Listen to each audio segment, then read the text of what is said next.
Vamos a hablar con Daniel Motamat, ex secretario de Energía de la Nación, para entender cuáles pueden llegar a ser los alcances. Efectivamente, ¿es algo que puede llegar a ocurrir o no? ¿Qué tal, Daniel? Bienvenido, ¿cómo estás? ¿Cómo les va? Gusto en dialogar con ustedes. Lo No, mismo yo creo que no decimos. va a ocurrir. Esa es la Si me gran preguntan, pregunta, claro. no va a ocurrir porque doy razonamientos. A ver. Eh, Primero, para que ocurra, tiene que haber una acción de hecho, no avalada por el derecho, por la ley. Tendría que ser una suerte de connivencia, gremio, policía, para ir a intervenir los yacimientos. Pero la razón fundamental es que eso es perjudicial para los propios intereses de la provincia. Hay que entender, en derecho minero hay dos tipos de dominio que se distinguen. El dominio originario, que es el dominio sobre los yacimientos que tiene la provincia, petróleo y gas que están abajo de la tierra, y otro es el dominio útil. Para que el petróleo y gas dejen de dormir el sueño de los tiempos, alguien tiene que hacer inversiones. Primero descubrir, desarrollar, explotar. Una vez que usted explota el yacimiento, saca el petróleo, saca el gas, tiene libre disponibilidad para comercializar eso. Claro. Con lo cual, si usted se mete con el dominio útil, está violentando reglas de juego, de concesiones que usted ha otorgado para desarrollar esos yacimientos que le pertenecen por dominio originario. Acá se me plantea la primera duda, porque esto lo debatíamos recién en la mesa con los economistas. La decisión última de cómo se distribuye y si se distribuye o no ese petróleo, por ejemplo, ¿es del Estado provincial o de las empresas que efectivamente...? No, de las empresas, absolutamente. Ahí está el punto clave. Porque el Estado provincial ha entregado una concesión, esa concesión es un contrato. Y en ese contrato una de las condiciones es, vos ponés la plata, desarrolla eso, y una vez que lo desarrolles tenés libre comercialización. Pero segundo, la provincia y el inversor son socios en la extracción de renta petrolera. El negocio este es un negocio de apropiación y distribución de renta petrolera. Claro. Parte de esa renta la apropia la provincia a través de regalías, ingresos brutos, el impuesto a las ganancias, que es coparticipable, con lo cual, si se frena la producción, se frenan los ingresos. Esto perjudica también los ingresos. Pero por supuesto, porque detrás hay una pulseada política, pero lo que tenemos que explicar son las cuestiones del derecho, de cómo opera la justicia frente a estas situaciones. Y es cierto que la Constitución habla de los recursos naturales como parte de la provincia, pero acá también es cierto que el que finalmente hace la inversión para la explotación tiene derechos que exceden a los primeros o que en todo caso son complementarios, ¿no? Son absolutamente complementarios. Claro. Si acá no hay inversiones, nos quedamos con el dominio originario. El dominio originario es sueño de los tiempos, el petróleo y gas abajo de tierra, no se transforman en recursos productivos. Lo tercero, y no menos importante, es esto no es prender y apagar la luz, intervenir en un yacimiento de petróleo. No, obviamente. Hay toda una operatividad, hay presiones en los yacimientos. Si usted frena la producción de los yacimientos, después volver a establecer niveles productivos puede ser complicado y puede traer daños. Entonces, no creo que lo hagan por eso, y yo creo que el tema de fondo es restablecer el diálogo. Y yo creo que hay dos condiciones básicas para restablecer el diálogo. A ver. Los gobernadores tienen que entender, lo dije gráficamente, lo vuelvo a repetir, Milei no es un león herbívoro, es carnívoro. Entonces, él ha enunciado su voluntad de déficit cero financiero a nivel nacional. Sí. Y la va a cumplir, a rajatabla. Eso tiene que establecerse como entendido. Esto tiene como contrapartida que las provincias van a tener que hacer cierto ajuste. Claro. También. Ahora, dentro de las provincias, no todas pueden ser mezcladas en la misma bolsa. Chubut era una provincia que venía haciendo ajustes. El gobernador de Chubut, Torres, heredó un desbarajuste fiscal y económico generado por años de populismo económico. Ha hecho un gran esfuerzo para ajustar. Entonces es cierto que tenía una deuda con la nación. Él dice que le estaba tratando de refinanciar, de renegociar o de compensar. Desde el gobierno lo niegan, sí. Torres quiere hacer ajustes, esto es empático con el ajuste que Milei quiere a nivel nacional. Sí. Pero Torres necesita estos fondos para pagar los sueldos. Claro. Estaba tratando de renegociar esto, no para dejar de pagar, sino para poder pagar. Correcto. Entonces, parece que a partir de ahí viene el diálogo, acá hay un teléfono de esto, pero nunca se va a llegar, yo creo, a cortar el rollo de gas. Quiero que repasemos exactamente lo que decía el gobernador de Chubut cuando anunciaba esto, así lo seguimos analizando juntos. Mira. Ahora, la decisión nuestra tiene que ser, esperamos a ver qué pasa, o le damos tiempo al gobierno nacional hasta el miércoles. Y si el miércoles no nos quitan la pata de encima, no va a salir un barril más de petróleo.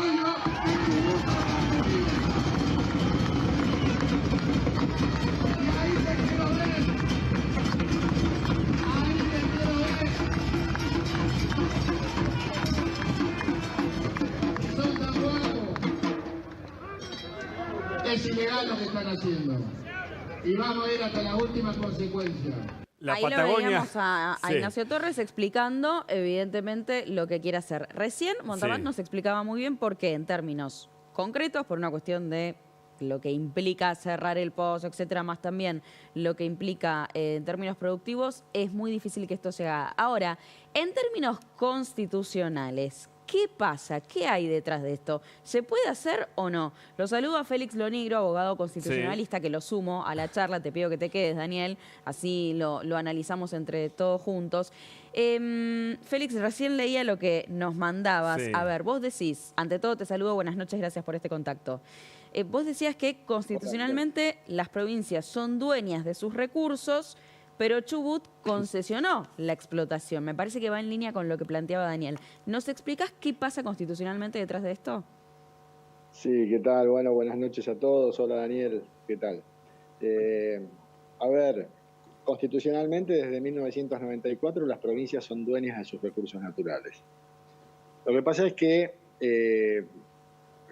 justamente lo que leías ahí, que yo te había escrito, hay una concesión hacia empresas concesionarias que explotan, que extraen el petróleo, que lo comercializan. Y por lo tanto, el dominio sigue siendo del gobierno provincial, pero es como el dominio que vos tenés sobre un inmueble que es tuyo, pero del que no podés disponer. Claro. Lo diste en alquiler, por ejemplo, ¿no? Claro, exactamente. Entonces vos te podés meter en la casa de tu dueño ni podés disponer. De pronto por ahí una de esas lo podés vender, pero tenés que esperar y respetar el contrato. Acá en este caso concreto, las empresas tienen un convenio, un contrato hecho con el gobierno provincial, y cualquier alteración o cualquier bravuconada en ese sentido significa una ruptura del contrato. Y además perjudica a la misma provincia, porque la contraprestación es una regalía.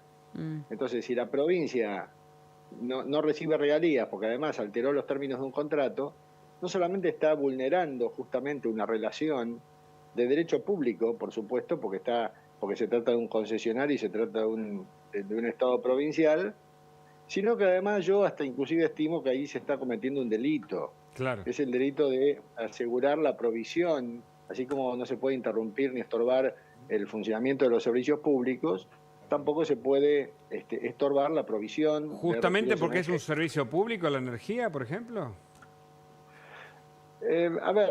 Considerar que es un servicio público ya es un tema un poco más complejo, sí, porque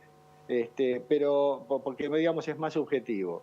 Pero acá hay un vínculo entre un particular que igual es un concesionario y el Estado, y el Estado tiene que respetarlo, pero no es porque tenga que respetar a todos los argentinos a los que no les puede cortar el gas ni demás, tiene que respetar ese contrato que tiene. Claro, está claro. Y en esos términos, el gobierno de la nación, en este punto yo creo que el gobernador de Chubut, Torres, ha entrado en la bravuconada del presidente también, porque esto no se arregla así a los zapatillazos, esto se arregla de otra manera. Acá tenemos un presidente, tenemos un gobernador, y encima no son de signos políticos definitivamente opuestos. Claro. O sea, estamos hablando estamos hablando de dos tipos que están más o menos en línea ideológicamente. Entonces, y además es hombre del PRO, ¿no? El gobernador. Pero lo que pasa es que acá hay un presidente que está con un ajuste y parece el otro lado que está la Patagonia rebelde o los gobernadores rebeldes. Yo creo que detrás está la pulsión política. El tema es si todo termina en la justicia cuando la política no es capaz de resolver los problemas de la gente. Bueno, hay un indicio de que tal vez mañana ya habría una presentación judicial. Lo que pasa es que, perdón, ¿no? Pero, a ver, también es cierto que los gobernadores están apremiados por la urgencia y por las necesidades. Sí. Y es cierto que los gobernadores tienen que ajustarse también. Eso es indudable. Lo que pasa es que tampoco se puede interrumpir todas las transferencias por la educación, por los transportes, sacarle, digamos, hacerle la deducción por la deuda que tienen, o sea, en el régimen de coparticipación federal. Me parece que esto hay que hacerlo con más tiempo, porque hay gente en el medio. Entonces, es lógico que el gobernador se ofusque, es lógico que el presidente quiera seguir el déficit cero, pero no se hacen las cosas de esta manera. Correcto. Y no hay acá ninguna causal de intervención federal. Correcto. Esto hay que tenerlo en cuenta. Está muy bien. Porque se ha hablado, he escuchado decir, bueno, y si no lo intervenimos federalmente. No es causa de intervención, constitucionalmente hablando. Nuestra compañera Delfina tiene una pregunta para vos. Sí, Lo Negro, justamente Milei lo que dijo es que en el caso de que Torres, cierre el grifo, por así decirlo, del petróleo y del gas, es decir, que intervenga los yacimientos, va a ir a la justicia. Ahora, en el hipotético caso de hacerlo, entonces también iría contra, en base a lo que usted dice, podría ir en contra el Nación, en contra de las empresas concesionarias también. No, de las empresas concesionarias no, porque las empresas concesionarias no tienen por qué acatar la orden del gobernador de comercializar y distribuir el gas y el petróleo. O sea, la empresa concesionaria no puede aceptar. Primero que el gobernador no se los puede exigir. Claro. Y la empresa concesionaria no tiene por qué aceptarlo tampoco, porque, insisto, es lo mismo que el dueño de mi departamento donde alquilo me diga usted se tiene que ir. Claro, no tiene ningún tipo de herramienta para exigir eso, Torres, ningún tipo de potestad, podemos decir. Si la empresa privada cumple con sus obligaciones como corresponde conforme al contrato de concesión, el gobernador no tiene ninguna potestad. Salvo que opere a través de los sindicatos, que es una especulación que también circuló en los últimos días. Montamar, lo escuchamos. Sí, bueno, pero esa sería una intervención de hecho, fuera de lo que es legal.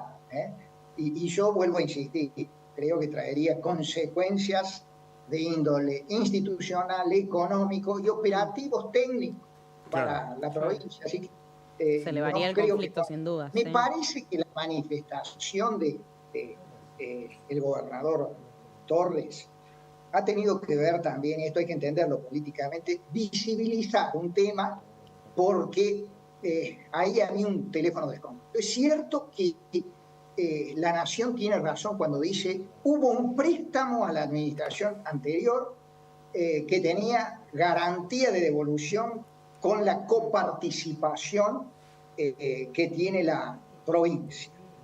Eso es cierto. Y esa deuda hay que pagar. Pero hay que ver si es cierto lo que dice también el gobernador, de que estaban negociando un acuerdo para renegociar esa deuda, para compensar esa deuda con parte de crédito, y entonces renegociar esa deuda quedaba extinguida la obligación anterior y no se cortaba. Ahora, Lo Negro, que dice que es clave para pagar los sueldos. Así que vuelvo a insistir, yo creo que hay que poner paños fríos en esto.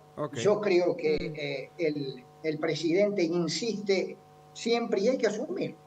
Frente al quiero recurso, quiero vale 4, eso va a haber que asumirlo, pero me parece que también, tomando la metáfora del truco, el presidente cuando canta vale 4 a sus compañeros de equipo, algunas señales les hace para que negocien. Eso pasó con la ley de bases. Está claro. Después la ley de bases terminó obviamente frustrándose porque se avanzó sobre ciertas cuestiones en el tratamiento especial que no se querían negociar, pero hubo una negociación anterior y me parece que una negociación va a terminar saldando. Lo negro por sí o por no, por favor. ¿Puede terminar en la Corte como lo que pasó entre ciudad y gobierno por los fondos también coparticipables en su momento? Sí, por supuesto, sí, puede terminar en la Corte. Ok. Déjame decirte brevemente algo en lo que me quedé Sí, pensando. que nos quedamos sin programa.